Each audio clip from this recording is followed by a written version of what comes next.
Parlons humanitaire, l'entretien. Institut Quelu. Is anyone infected Infected with what? with whatever's out there? Well, we don't know what's out there. And that's exactly what's scaring me. Plus que jamais, la question des épidémies et des pandémies est centrale, comme on a pu le voir ces dernières années.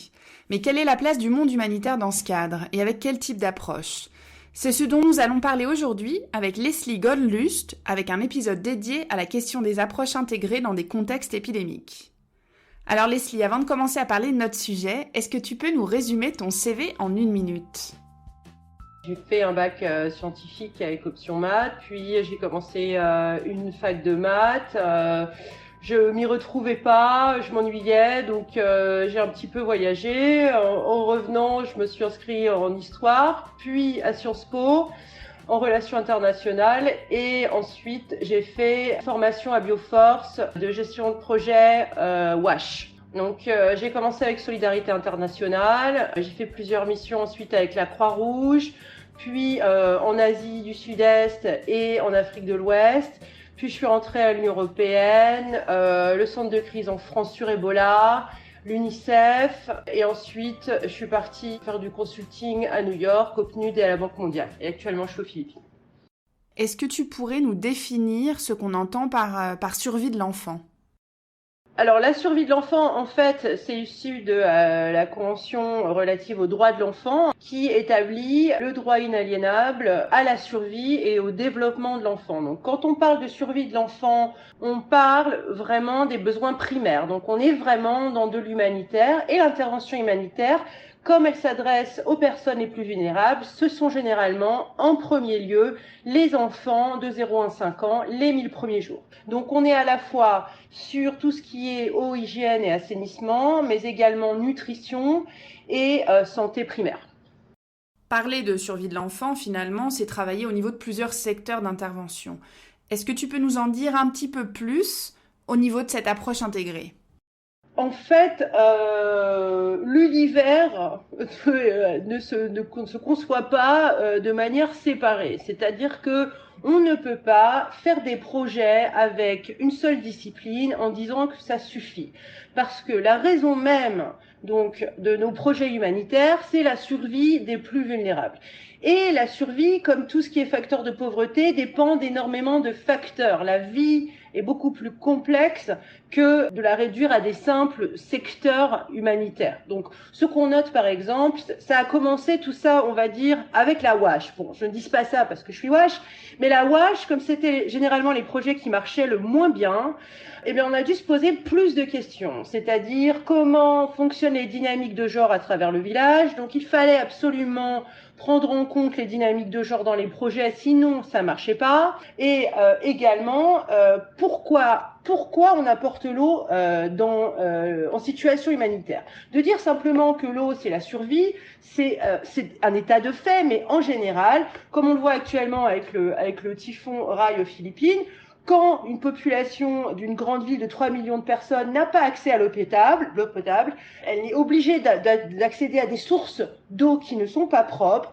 Dans ce cas-là, il y a généralement explosion d'une épidémie de diarrhée. Les diarrhées en général atteignent plus généralement les petits-enfants de 0 à 5 ans, qui va accroître leur malnutrition ou même provoquer un état de malnutrition. Donc vous avez à la base un problème d'eau qui va provoquer un problème de santé, normalement chez les plus vulnérables, les enfants de 0 à 5 ans, qui a tendance à s'aggraver pour aller vers de la malnutrition et mettre en danger la survie de l'enfant. Donc c'est un peu ça, c'est-à-dire que les problèmes sont connectés. Donc actuellement, on fait très rarement des programmes séparés entre nutrition et santé ou entre nutrition et eau, hygiène et assainissement, parce que dans tous les cas, ce sont des problèmes connexes pour la survie de l'enfant. Est-ce que tu peux nous expliquer très concrètement comment se passe la mise en place d'une réponse face à une épidémie ? J'ai envie de dire, il faut laisser ça aux grandes ONG spécialistes de la réponse aux épidémies, qui, quand c'est de petite envergure, en général, ont la maîtrise et l'expertise. Ce qui s'est passé sur la gestion à Ebola, c'est que quand au Libéria, en Guinée et en Sierra Leone, ça a commencé à prendre une ampleur qui était pas gérable, par des organisations humanitaires. Les organisations humanitaires ont appelé, notamment MSF, appelé à l'action internationale. Moi, ce que j'ai vu de l'action contre l'épidémie à Ebola, je l'ai vu au sein de l'action coordonnée multilatérale des États. Donc, je n'étais pas un acteur de terrain, je tiens à le dire. Donc, ce que nous, on a fait, c'est essayer de monter un plan. Donc, un plan, ça demande une stratégie de court terme, c'est-à-dire là, maintenant, on fait comment? Et il n'y avait qu'une seule solution, c'était d'ouvrir des centres de traitement Ebola. Donc, vous trouvez les partenaires pour monter les centres de traitement Ebola. Ebola est un problème de santé, mais c'est un problème WASH aussi, parce que ce qu'on aurait pu évoquer aussi sur les approches intégrées, c'est que la WASH est essentielle au centre de santé. Donc la WASH dans un centre de traitement Ebola, c'est le cœur de la machine. Donc concrètement, le plan d'action à court terme, c'était évidemment d'ouvrir des centres de traitement Ebola, d'améliorer les capacités de détection des cas de Ebola, et derrière ça, de travailler sur les difficultés communautaires. Donc, face à un virus comme Ebola, où il peut y avoir des projections culturelles, historiques sur l'approche par rapport à une épidémie. Et on le voit tout à fait actuellement avec le Covid, c'est-à-dire que l'équivalent de toute la campagne de désinformation vis-à-vis du virus en lui-même, c'est une grippette, ou alors le vaccin va vous tuer, ça a été fait pour ça, on avait exactement les mêmes problématiques à petite échelle sur du Ebola. Donc, pareil, de ce point de vue-là, ce qu'on a fait, on a travaillé avec les ONG là-dessus, c'est qu'on a fait venir des anthropologues. En gros, pour essayer de comprendre ce que signifiait, comment était perçue l'épidémie par la population et comment, dans ce cas-là, nous, on pouvait travailler sur la communication, la sensibilisation des populations. Donc tout ce que tu viens d'évoquer, ce sont les actions de réponse à l'urgence. Et comment est-ce qu'on fait alors pour préparer la suite ? En réalité, on doit travailler le post-crise au moment de la crise. Parce que vous ne savez pas quand la vague va s'arrêter et qu'en gros, si vous attendez qu'elle s'arrête pour préparer la suite, en fait, vous ne serez pas en capacité de faire la connexion entre la fin de l'épidémie et tous les besoins qui vont se multiplier. Parce qu'on sait que lors d'une épidémie, et on va le voir très rapidement, les chiffres vont sortir sur le Covid également, c'est qu'il va y avoir plus de morts liées au manque de soins, du fait que les hôpitaux ne sont pas en capacité de traiter les autres patients, que de la maladie elle-même. Et c'est ce qui nous est arrivé sur Ebola, c'est-à-dire que les femmes préféraient ne pas aller accoucher à l'hôpital plutôt que de courir le risque d'être contaminées, même si les centres de traitement n'étaient pas à l'hôpital, c'était séparé justement pour qu'il puisse y avoir ces services de santé, mais aussi il y a eu tellement de soignants qui sont morts de Ebola dans les premières heures, que tout le système de santé s'était effondré, et donc on sait qu'on a eu environ 3 fois plus de morts indirectes dues à Ebola que d'Ebola lui-même. Donc le post-crise, pouvoir faire repartir très vite, refaire partir la vaccination de routine, c'est très important, et c'est important maintenant également, puisque en effet la vaccination de routine s'est arrêtée dans énormément de pays dû au Covid. Et donc ça, en fait, pour la suite, pour la survie de l'enfant, c'est essentiel, et on risque de se retrouver avec un retour d'épidémie qu'on pensait avoir, on va dire, contenu à cause de cela. Et dans le cadre de cette épidémie, quels ont été les plans à moyen et long terme ?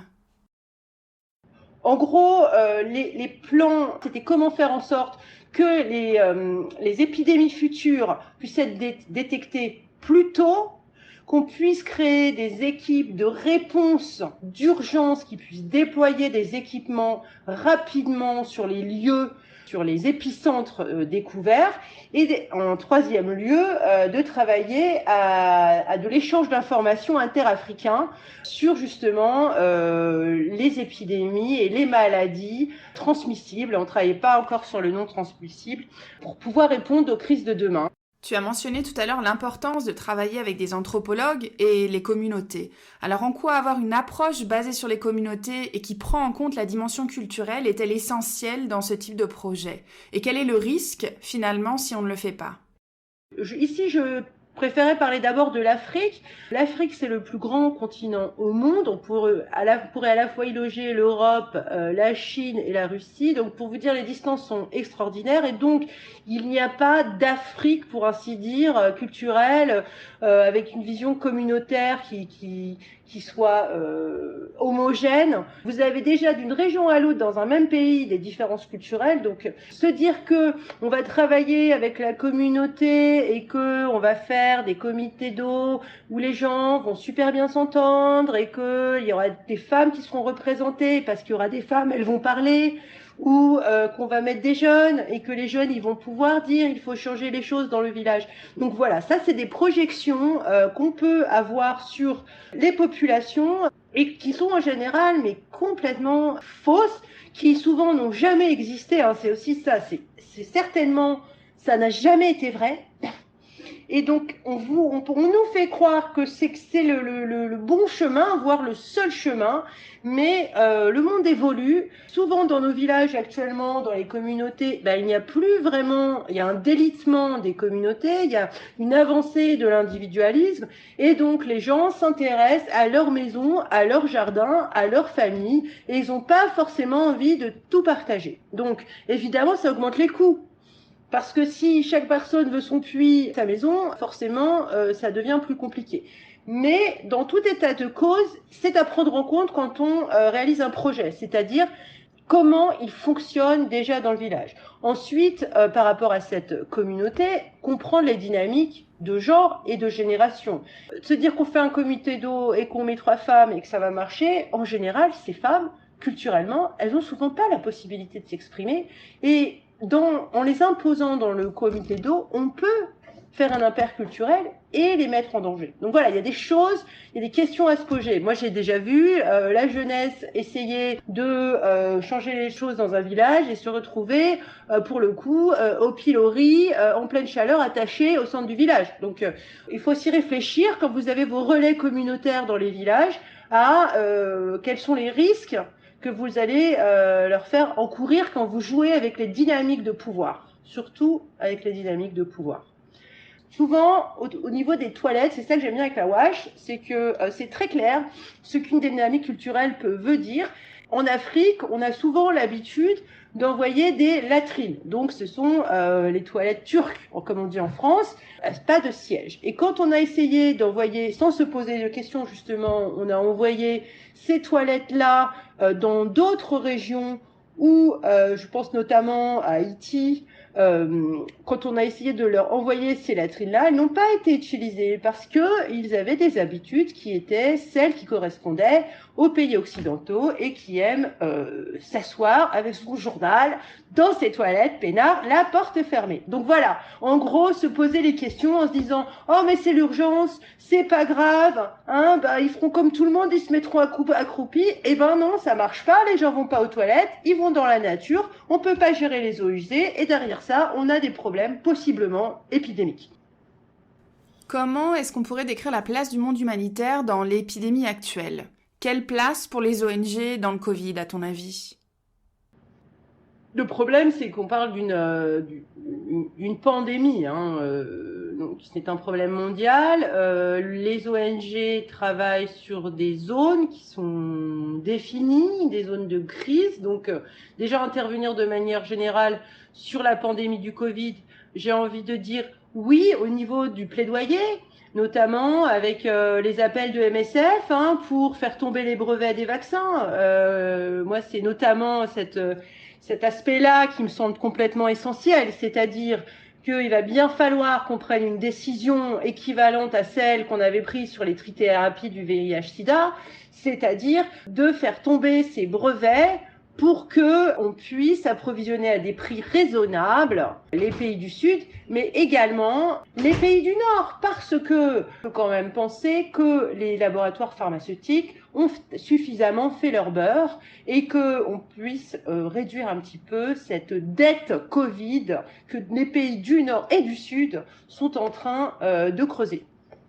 La majorité de nos étudiants viennent du Moyen-Orient et d'Afrique et beaucoup travaillent déjà en ONG. Est-ce que tu aurais un conseil pour eux avant qu'on se dise au revoir ? À ces étudiants-là, je dirais, battez-vous. Vous avez le CV. La seule chose qui vous manque souvent, c'est la confiance. Vous avez l'expérience, vous avez la connaissance, vous allez avoir le diplôme. Donc, les ONG ont besoin de vous actuellement. Et vous êtes le futur de l'action humanitaire. Voilà, de toute façon, si vous faites le master, c'est que vous croyez en vous, mais mon conseil, c'est de vraiment jamais perdre cette confiance et garder l'œil sur l'objectif, c'est-à-dire arriver aux postes les plus hauts de management.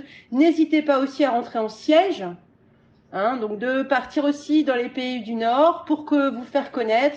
Ça fait bondir les carrières après si on veut devenir chef de mission ou coordinateur programme.